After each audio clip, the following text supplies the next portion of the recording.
Na kama unataka kupungua, una struggle na kitu kinaitwa kupungua weight loss au fat loss, kwa sababu kuna tofauti kati ya kupungua mafuta na kupungua uzito, vyote kwa pamoja, basi hakikisha unakula baadaye.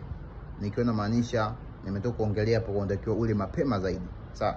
Na kisha ukishamka unakula baadaye, ili mwili wako uwe kwenye tunasema fasted period, okay? Kwa sababu fasting inaanza pale ambapo umeacha kula. So kama ukila saa 1 afu kaja kula saa 5 saa 6, hiyo tunasema umekula baadaye. Hauja skip breakfast, kwa sababu wengi naumiza mind ya usema utaki kunywa chai, hiyo inaumiza sana. So sema nitakula baadaye. Chakula chako kile sema nitakula baadaye. Sawa. Ndio hapo baadaye kuanzia saa 5 saa 6 unaweza kula zako mayai, parachichi au kabichi pale, viazi vitamu na vitu kama hivyo. So yeah, good.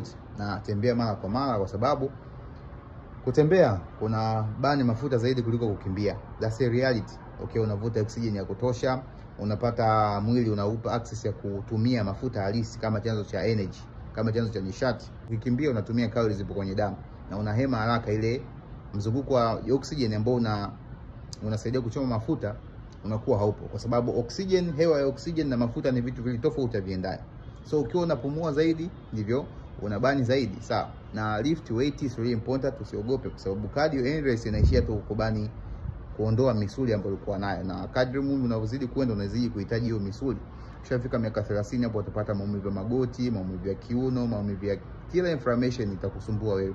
Kila sukari ambayo utakuwa umekula haitoweza kuondoka mwilini mwako, kwa sababu misuli yako inaweza kubeba gramu mpaka 500 za sukari, yani mara 5 ya ini lako, kwa sababu ini inabeba gramu 100, sawa?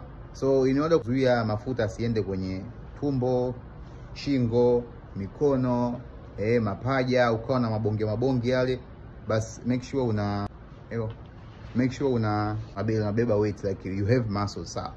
Ni vizuri kwa sababu seli za mafuta haziishi kuchukua mafuta, yani zinazidi kuexpand. That's a problem, sawa? Lakini ukiweza kuwa na misuli, unafunga mara kwa mara, basi ini lako litakuwa safi, utakuwa na kiwango kidogo cha sukari, hutakuwa na insulin resistance, hutakuwa na kiwango kikubwa cha insulin, na hauli mara kwa mara, itimisi glucose itakuwa ipande mara kwa mara, there is no insulin spike, then boom, utakuwa umeweza kupungua uzito kwa njia rahisi zaidi. So usili asubuhi, nasema kula baadaye, tembea mara kwa mara 1500 mpaka 8000 kwa siku, unaweza ukaenda zaidi kama utakuwa na muda.